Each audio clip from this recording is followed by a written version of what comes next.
ஜனாதிபதி இதில் பணம் பெறவில்லை, கடைசியாக இந்த நஷ்டம் பெறவில்லை, அரசாங்க சொத்தை அனாவசிய முறையிலே நான் பயன்படுத்தவே இல்லை. அதே போல பாராளுமன்ற முறை கூட நான் கட்சி மரியாதை கிடையாது, கட்சி மரியாதை கிடையாது. சட்டவாதி பேர் என்ன பாருங்க, கடசிங்க. இது ஒரு சிங்கம் பரவாயில்லை, இல்ல எல்லாம் சிங்கம் தான் இங்க இருக்குது, வேற புலி இல்லையே, சிங்கம் தான் இருக்குது, பிரச்சனை இல்லை. ஆகவே என்னன்னா சொல்ல விரும்புகிறேன், நான் தமிழ் மட்டும் பேசவில்லை, சிங்களம் பேசுகிறேன், ஆங்கிலம் பேசுகிறேன், நல்லா படுத்துவிட்ட நாடு தான். சரி, அந்த சொன்ன அந்த எம்பியை பற்றி நான் கருத்து வைக்க விரும்பவில்லை. அவரது கருத்து சபைக்குரியதா என்பதை தொடர்பாக சபைக்குள்ளே ஒரு குழு ஆராய்கிறது நினைக்கிறேன். மட்டுமல்ல, சபைக்கு வெளியே பேசுகிறார் அல்லவா, ஐக்கிய மக்கள் கூட்டணி அரசாங்கம் ஆட்சி பொறுப்பை ஏற்றுக்குமானால் எல்லாம் நடந்திருக்கும்.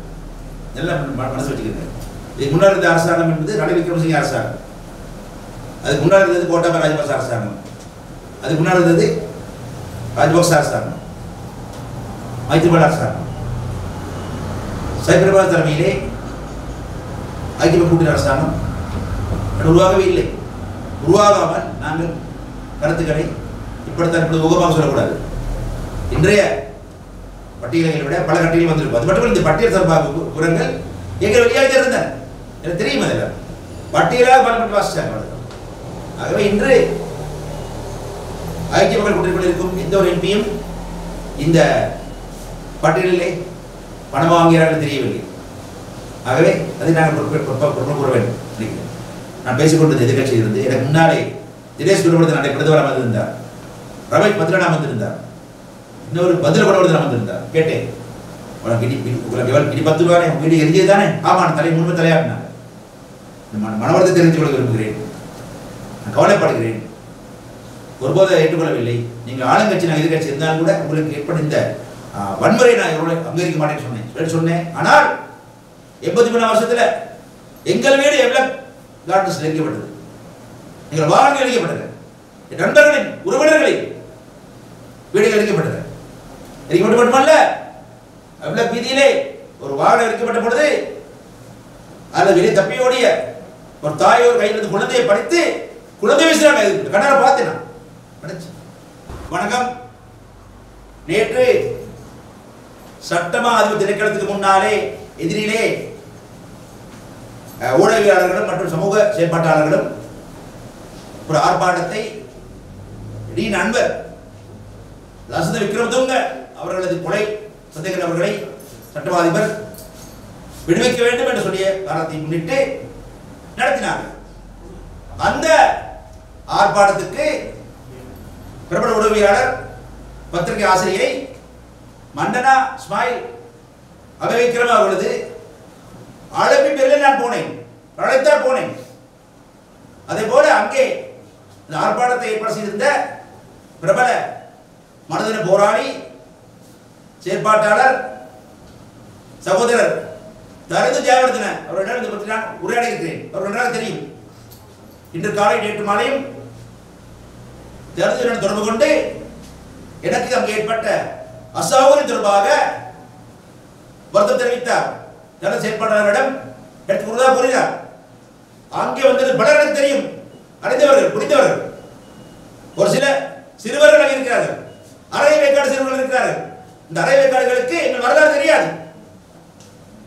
லசந்த விக்ரமதுங்கரது நண்பர் தோழர் கடந்த காலத்திலே 2005 இருந்து 2009 வரை இறுதி யுத்தம் இருந்த காலகட்டத்திலே கொழும்புக்கு அடைக்கலம் தேடி வந்த மக்களை எதிராக கோத்தாபய ராஜபக்ச பாதுகாப்பு செயலாளரின் வெள்ளை வேன்கள் அழைத்து திரிந்து கடத்தினர்.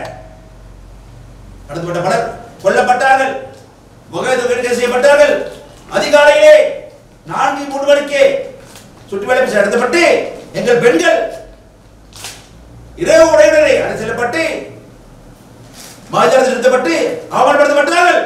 இந்த நேரத்திலே இறங்கி போராடியது மனோகரேசன் ரவிராஜ் அவருடைய இருந்துவான் தான் லசந்த விக்ரமதுங்க.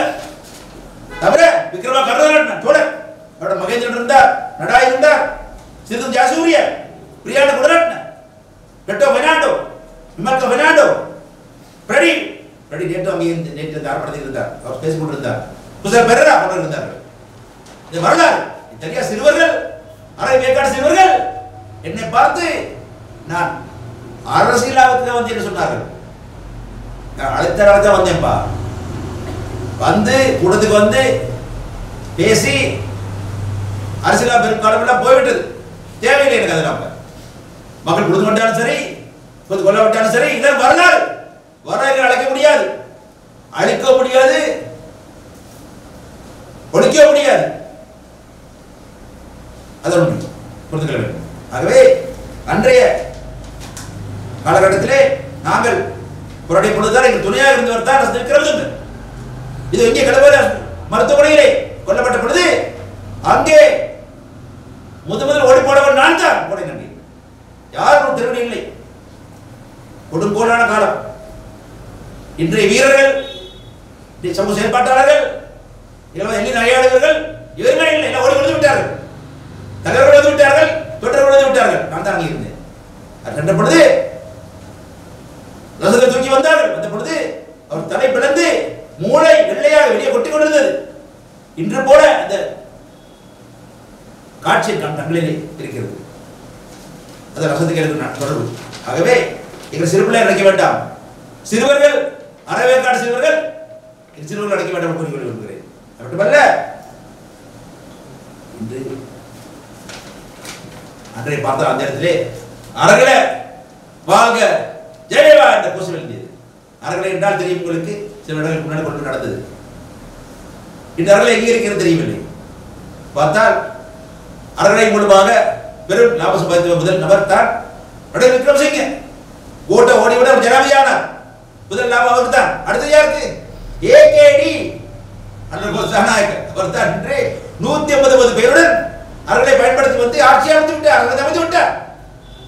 பார்த்தா அறகலை செயல்பட்ட பிரபல ஒருவருக்கு பதவி வழங்கியிருக்கிறார், பதவி வழங்கியிருக்கார் பார்த்தேன். ஆக அறகலை ஜெயவாடு சொல்லி கொடுக்க கிடையாது. அறகலையின் போது போராடிய பலர் சில மாதங்கள் போராடினீர்கள். ஆனால் மனோ கணேசனும் நானும் சொன்ன பேர் சொன்ன எல்லோருமே, நாங்கள் எல்லோருமே 2005 9 வரை ஒவ்வொரு நாளும் அறகலை தான், ஒவ்வொரு அறகலை தான். காலையில் வீடு போனால் மாலை திரும்பி வருவோமா, உயிரோட வருவோமான்னு சந்தேகம் வந்தது. இந்த போராட்ட காலம் அன்றே யார் போராட்டம் இருக்கவில்லை, நாங்கள் திறமையாக இருந்தோம். அது மக்களுக்கு படுத்துவிட்டாலும் பரவாயில்லை, என் மனசாட்சி தெரியும், தெரிந்தவர்கள் தெரியும், அது உண்மை. ஆகவே இன்றைய அந்த அறகலைக்காரர்கள் தான் 2005 மஹிந்தவை கொண்டு வந்தார்கள். 2010 மீண்டும் மஹிந்தவை கொண்டு வந்தார்கள். 2019 மீண்டும் கோட்டை கொண்டு வந்தார்கள். 2024 மீண்டும் அழகை கொண்டு வந்திருக்கிறார்கள். அவ்வளவுதான். ஆகவே நாங்கள் எதிலுமே இல்லை, தனியாக தான் இருக்கிறோம், நேர்வழியில் வந்திருக்கிறோம். இன்னும் நேற்று பார்த்தால் அரசாங்கம் ஒரு பட்டியல் வெளியிட்டிருக்கு. என்ன பட்டியல்? அது இழப்பீடுகள். அறகலை காலகட்டத்திலே எரிக்கப்பட்ட வீடுகளுக்கு அரசியல்வாதிகள் இந்த நஷ்டீடு பெற்றிருக்கிறார்கள். நஷ்டீடிலே பட்டியலில் என் பேர் இல்லை, என் பேர் இருக்க முடியாது. எந்த பட்டியலும் பேர் இல்லை, அது வேறு விஷயம். ஆனால் அவர் முன்னாலே இந்த அறகலின் போது ஒரு எம்பி, மிகவும் அப்பாவி எம்பி, ஒரு ஆளுங்கட்சியாக தான் இருந்தார், நேரம் பொட்டு கட்சியில் இருந்தார். அவர் அடுத்து கொல்லப்பட்டார். அவர் மட்டுமல்ல, அவரது பாதுகாவலர் கொல்லப்பட்டார்கள். அந்த எம்பிக்கு உரிய நஷ்டம் வழங்கப்பட்டு தான் தேடிப்பார்கள். பொதுவான வழங்கப்படாவிட்டால் வழங்குங்கள், போதுமான இல்லாவிட்டால் அதிக வழங்குங்கள். பாவம், அப்பாவி மந்திரி அவர், அப்பாவி எம்பி அவர், தெரியும் எனக்கு, அமரா கீர்த்தி என்றார். பாவம், அது பாருங்கள். அது மட்டுமல்ல, இதுக்கு முன்னாலே ஒரு பட்டியல் வந்து பார்லிமெண்ட்டிலே, பாராளுமன்றத்திலே இந்த ஜனாதிபதி நிதியத்திலிருந்து உடல் நல குறைவுக்காரமாக பணம் பெற்றவர்கள், அது என் பேர் இல்லை. அதுக்கு முன்னால் வயசோர் சொன்னார்கள், அது என் பேர் இல்லை. வயசோர் இல்லை, எத்தனோர் பெறவில்லை, பெற்றோர் சைடு பெறவில்லை. 20 வருஷமாக அரசாக இருக்கிறேன், பெற்றோர் சைடு இல்லை, வயசோர் இல்லை, எத்தனோர் பெர்மிட் இல்லை, மண் பெர்மிட் இல்லை, ஜனாதிபதி பணம் பெறவில்லை. கடைசியாக இந்த நஷ்டம் பெறவில்லை. அரசாங்க சொத்தை அனாவசிய முறையிலே நான் பயன்படுத்தவே இல்லை. அதே போல பாராளுமன்ற முறை கூட நான் கட்சி மரியாதை கிடையாது, கட்சி மரியாதை கிடையாது. எவ்வளவு வரப்பிரசாதங்கள் பதவிகள் எனக்கு சொல்லப்பட்டாலும் கூட நான் மாறவில்லை. அதான் நேர்வழி. நேரடியில் வந்த எங்களை பார்த்து குறை சொல்ல சில கோட்டான்கள், சில குள்ள நரிகள் வேண்டாலும் கூட உண்மையாதான்.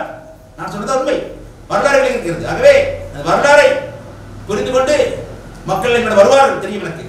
நான் மீண்டும் பலமாக எழுந்து வருவோம் நம்பிக்கை இருக்கிறது நிச்சயமாக. ஏனென்றால் இப்பொழுதுமே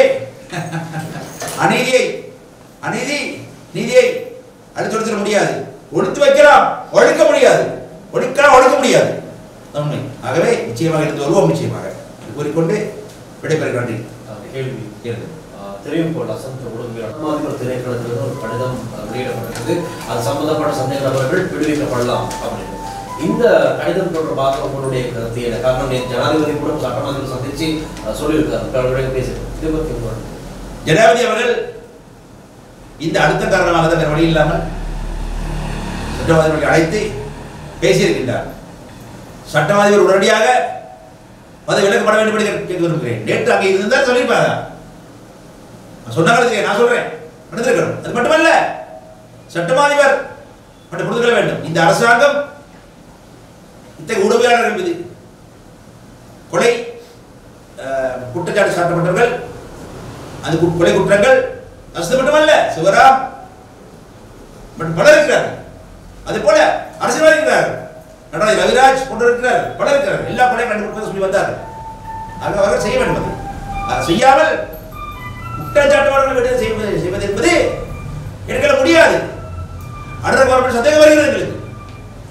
ஆகவே ஏனென்றால் சட்டவாதி திணைக்களம், போலீஸ் திணைக்களம், நீதிமன்றம் மூன்று சேர்ந்தால்தான் தண்டனை வழங்கலாம். போலீஸ் விசாரிக்க வேண்டும், விசாரித்து தகவல்களை சட்டவாதிகளுக்கு வழங்க வேண்டும். சட்டவாதி திணைக்களம் குற்றப்பத்திரிகை செய்து நீதிமன்றம் வழங்க வேண்டும். அப்படிதான் நீதி செயல்படும். அது முறை. அது முதலேயே அந்த குற்றச்சாட்டப்பட்டவர்களை விடுவிக்க வேண்டும் என்று சொன்னால் பிழை. ஆக அவர் வெளியிட வேண்டும். உடனடியாக நேற்று வெளியிட்டிருந்தால் நாங்கள் அடுத்த பாராளுமன்றத்தில் கொடுத்தோம், வெளியே கொடுத்த காரணத்தினாலே என்ற அவர்களுக்கு கிடைக்க போய்விடும் என்று கனரகுமார சகோதரர் நினைத்தார் தெரியவில்லை. ஆனாலும் கூட இந்த சட்டவாதி முறை வெளியேற்றியே ஆக வேண்டும். அது மட்டுமல்ல, சட்டவாதி பேர் என்ன பாருங்க, நடசிங்கம். இது ஒரு சிங்கம் பரவாயில்லை, இல்லை எல்லாம் சிங்கம் தான் இங்கே இருக்குது, வேற புலி இல்லையே, சிங்கம் தான் இருக்குது, பிரச்சனை இல்லை. ஆகவே என்னன்னா சொல்ல விரும்புகிறேன், ஆண்டாண்டு காலமாக நீண்ட காலமாக சிறைகளில் அரசியல் கைதிகளாக தமிழ் கைதிகள் இருக்கிறார்கள். அவருக்கு எதிராக குற்றப்பத்திரிகைகளை வாபஸ் வாங்கி நடவடிக்கை எடுத்து விடுவிக்க வேண்டிய கடப்பாடு அரசாங்கத்துக்கு இருக்கிறது. இந்த அரசாங்கம் சொன்னது செய்ய வேண்டிய துறை நான் சட்டமன்ற திணைக்களம். அவர்கள் விடுவிக்க முடியாது. லசாந்த சகோதரரின் கொலை குற்றச்சாட்டில் இருக்கக்கூடிய உதவியாக கூறி குற்றச்சாட்டில் இருக்கக்கூடிய நபர்களை சுலபமாக விடுவிக்கிறீர்கள். விளைக்கால இது லசந்தவின் குற்றச்சாட்டு இருப்பவர்களை சுலபமாக விடுவிக்கிறீர்கள். ஆனால் தமிழ் அரசுகளை விடுவிக்க முடியாது. இது என்ன? இது வெறுமனே சட்டவாதி திணைக்களத்தின் மீது குற்றச்சாட்டு இருப்பவர்களை அரசாங்கம் பொறுப்பேற்க வேண்டும். ஆகவே செய்ய வேண்டும். ஆகவே தமிழர்களுக்கு பாரபட்ச காட்டும் செயல்பாடுகள் இது ஒன்று நினைக்கிறேன். மற்றொரு கேள்வி தான், நீங்கள் பாராளுமன்ற உறுப்பினர் உங்கள் பக்கத்தில் இருக்கிறார், மற்றொரு பாராளுமன்ற ராமநாதன் அர்ஜுனன், அவர் இந்த பாராளுமன்றத்தில் நடந்து கொள்ற விதம், பேசுகிற விதம் எல்லாமே கடும் விமர்சனத்துக்கு உள்ளாகி இருக்குது. நீங்கள் ஒரு தமிழ் பேசுகிற பாராளுமன்ற அவர் நடத்தை எப்படி பார்க்கிறீர்கள்? அவர் அடிக்கடி சொல்றார், விடுதலை புலிகள் எதிர்த்து தலைவர் வந்த வழிங்கிறாரு, அந்த நிறைய விஷயங்கள் வெளிப்படையா பேசுறாரு. அப்படி பேசுறது சரியா? அதை பத்தி ஒரு தமிழ் பேசும் எம்பி அவங்களோட கருத்து. நான் தமிழ் மட்டும் பேசவில்லை, சிங்களம் பேசுகிறேன், ஆங்கிலம் பேசுகிறேன். நல்லா பிறந்து விட்ட நாள் தான். சரி, அந்த சொன்ன அந்த எம்பியை பற்றி நான் கருத்து வைக்க விரும்பவில்லை. அவரது கருத்து சபைக்குரியதா என்பதை தொடர்பாக சபைக்குள்ளே ஒரு குழு ஆராய்கிறது நினைக்கிறேன். மட்டுமல்ல, சபைக்கு வெளியே பேசுகிறார் அல்லவா, அதையும் சமூகமாக ஆராய வேண்டும். அவர் பாராளுமன்றத்திலே வந்து சும்மா கூரையை வைத்துக் கொண்டு குதிக்கவில்லை. அவர் மக்கள் தெரிவித்து அனுப்பியிருக்கிறார்கள். அது மக்கள் பொறுப்பு இருக்க வேண்டும், பார்க்க வேண்டும் நினைக்கிறேன். ஆகவே அந்த எம்பி என்று மட்டுமல்ல, எந்த எம்பி கருத்தும் கூட ஒப்பீட்டளவில் நிகழக்கூடிய அந்த சமாதானத்தை, சௌஜன்யத்தை, இன ஒற்றுமையை கொடுத்துவிடக்கூடாது. பொறுப்பு எல்லாரும் இருக்க வேண்டும். நாங்கள் யாருக்கு ஆளுங்கட்சியாக இருந்தாலும் சரி, எதிர்கட்சியாக இருந்தாலும் சரி, நாங்கள் நாட்டில் இருக்கக்கூடிய வாழக்கூடிய சிங்கள, தமிழ், முஸ்லீம், பௌத்த, இந்து, இஸ்லாம், கத்தோலிக்க மக்கள் மத்தியிலான, இலங்கை மக்கள் மத்தியிலான ஒற்றுமையை குறைத்துவிடக்கூடாது. அது பொறுப்பு இருக்க வேண்டும். அதை கவனமாக சொற்பொழிவு செய்ய வேண்டும் என்று கேட்கிறது. இதுதான் கேட்க என்ன இருக்கா? ஜனநாயக கவர்மெண்ட் வந்து சொல்லி தான் இந்த வீட்டுங்களுக்கு கொடுத்த காசுங்களில் வெளிப்படுத்தினார். ஆட்களும் சேர்த்து பேரெல்லாம் சேர்த்து வெளிப்படுத்தினார். இல்லைன்னு போனால் இவர் வராமல் வேற ஒரு கவர்மெண்ட் வந்திருந்தால் இதுங்கள் வெளிப்படுத்துமா? நிச்சயமாக ஐக்கிய மக்கள் கூட்டணி அரசாங்கம் ஆட்சி பொறுப்பேற்றுமானால் எல்லாம் நடந்திருக்கும். எல்லாம் மனசு வச்சுக்கிறேன். இதுக்கு முன்னாடி இருந்த அரசாங்கம் என்பது ரணில் விக்ரமசிங்கே அரசாங்கம். அதுக்கு முன்னாடி இருந்தது கோட்டாபய ராஜபக்ச அரசாங்கம். அதுக்கு முன்னாடி இருந்தது ராஜபக்ச அரசாங்கம், மைத்திரிபால அரசாங்கம். சைப்ரபாத தலைமையிலே ஐக்கிய கூட்டணி அரசாங்கம் உருவாகவே இல்லை. உருவாகாமல் நாங்கள் கருத்துக்களை இப்படித்தான் முகமாக சொல்லக்கூடாது. இன்றைய பட்டியல்களை விட பல கட்டிகள் வந்திருக்கும். அது மட்டும் இந்த பட்டியல் சார்பாக விவரங்கள் எங்கள் வெளியாக இருந்தன. எனக்கு தெரியும். அதில் பட்டியலாக பலப்பட்டு வாசிச்சாங்க. ஆகவே இன்று ஐக்கிய மக்கள் கூட்டணிக்குள் இருக்கும் எந்த ஒரு எம்பியும் இந்த பட்டியலிலே பணம் வாங்குகிறார்கள் தெரியவில்லை. ஆகவே அதை நாங்கள் கூற வேண்டும். ஆனால் இதுக்கு பின்னுக்கு வந்து அவங்க வந்து மதிப்பீட்டாளர்கள் வந்து அவங்க மதிப்பீடு செய்யும் போது பலவந்தமா இவங்க நிறைய எக்ஸ்ட்ராவா சொல்லியிருக்கலாம், வாய்ப்பு கொடுக்குறதா நிறைய சொன்னாரு. ஆகவே இது வந்து முறையீட்டுல நிறைய பணம் பெற்றிருக்காங்க. இது சரியா? ஆமா, இது நான் சரி சொல்ல வரலையே. நான் ஏன் சரி சொல்ல போறேன்? நான் சொல்றேன் என் பேர் அங்க இல்ல, சம்பந்தம் இல்ல. நான் இது பழையான விஷயம் அது சொன்னேன். இதெல்லாம் முக்கியம். இந்த அமரகத்தை படம் கொடுத்தீங்கன்னா பாருங்க, பாவம் உயிரிழந்துட்டாங்க இல்லையா? குடும்ப அனாதையாலே இருக்கிறாங்க பாருங்க. குடும்ப அனாதை தான். அரசியல் எதுவும் பேசலாம், வெளிப்பட்ட பிறகு ஒருத்தர் எல்லாம் போயிடுவாங்க. குடும்பம் தான் அனாதையா போயிடுவாங்க. தெரியும் தானே? இப்போ ரவிராஜ் குடும்பம் பாருங்க, இல்லாட்டி என்ன லசந்த குடும்பத்தை பாருங்க, பாவம் அப்படித்தான் இருக்கும் சொல்றேன். ஆனால் இது பிழையானது. அதே வேளையிலே அந்த வீடு இறக்கப்பட்டனாலா அவங்களை வச்சுக்கிட்டாங்க இல்லையே? யாரை வச்சாங்க? அரசாங்கம் உடனடியாக விசாரணை குழுவை நியமித்து அதை கவனத்தை எடுக்கணும், பார்க்கணும். எல்லாம் அராஜகம் தான், அரகல் இல்லை, அராஜகம் செய்ய பார்க்கணும். அது மேலே தான் யாராக இருந்தாலும் கூட வந்து வீடு எறியக்கூடாது. இந்த எரிப்பு சொல்ற பொழுது ஞாபகம் கிடக்கு. கடைசி முடிச்சிடறேன். அன்றைய சம்பவம் நடந்து அடுத்த வாரம் பாராளுமன்றம் கூட்டும் பொழுது நான் பேசிக்கொண்டது எதிர்கட்சியில் இருந்து எனக்கு முன்னாலே தினேஷ் குடும்பத்தை நாளை பிரதமராக வந்திருந்தார், ரமேஷ் பத்ரனா வந்திருந்தார், இன்னொரு பதில் கூட வந்திருந்தார். கேட்டேன், உங்களுக்கு இடி 10 ரூபாய் வீடு எரிஞ்சது தானே? ஆமாம், தலை முன்பு தலையாட்டினாங்க. மனவரத்தை தெரிந்து கொள்ள விரும்புகிறேன், நான் கவலைப்படுகிறேன், ஒருபோதும் ஏற்றுக்கொள்ளவில்லை. நீங்கள் ஆளுங்கட்சி நான் எதிர்கட்சி இருந்தாலும் கூட உங்களுக்கு ஏற்பட்ட இந்த வன்முறை நான் எவ்வளவு அங்கீகரிக்க மாட்டேன்னு சொன்னேன். ஆனால் 83 வருஷத்துல எங்கள் வீடு எவ்வளவு கார்டன்ஸ் எரிக்கப்பட்டது, எங்கள் வாகனங்கள் எரிக்கப்பட்டது, என் நண்பர்களின் உறவினர்களின் வீடுகள் எரிக்கப்பட்டது. எரிக்கப்பட்டு மட்டுமல்ல, எவ்வளவு வீதியிலே ஒரு வாகனம் எரிக்கப்பட்ட பொழுது அதில் வெளியே தப்பியோடிய ஒரு தாய் ஒரு கையில் இருந்து குழந்தையை படித்து குழந்தை வீசுறாங்க. கண்ணால பார்த்தேன். எதிர்விட அப்படி கௌரவ புகழ் இல்ல கௌரவத்தை இல்ல மேவாய் கனகாட பிரகாஷ்கரேன அவருடைய எவ்வளவு அதில் உண்டே வந்திருந்தேன. அன்றைய காலகட்டத்தில் எங்களது வீடு எடுக்கப்பட்ட பொழுது எங்களுக்கு நஷ்டம் கிடைக்கல, யார் வந்து தெரிவிக்கல, மண்டபம் கேட்கல. உண்மை அத்தகைய இடத்தை பிரயத்தப்படுத்த மனோ கணேசன் நடத்துறாரு. कहते हैं අපේ ගෙවල් ගෙඩි දෙනකොට සාධාරණ කරන්නේ මේ ගෙඩි දීපක වැරදි වන්දිත් වැරදි ගෙඩි දීපක වැරදි මොකද වන්දි ගලප ගන්න ඕන අර මහනුවරේ නැත්තම් මේ කල්කලස් එකේ මුසිජර්තාවේ ගෙවල් කීපක් ගෙඩි දීපද මෑතකදී එන්න බර අසුතුරේ 77 අපේ ගෙවල් ගෙඩි මගේ ගෙවල් ගෙඩි දීපා අපේ ගෙවල් ගෙඩි දීපානේ වන්දි ලැබුණේ නැහැ අතවත් සුබක් ලැබුණේ නැහැ මා කාල මරුවා කනගාට ප්‍රකාශ කරත් නැහැ වන්දිත් නැහැ කනගාටවත් නැහැ ඒ වගේ ජනතා නියෝජනය කරන තමයි நேர் கண்ணனுக்கு செய்திகளை உடனுக்குடன் தெரிந்து கொள்ள உடனே சப்ஸ்கிரைப் பண்ணுங்க.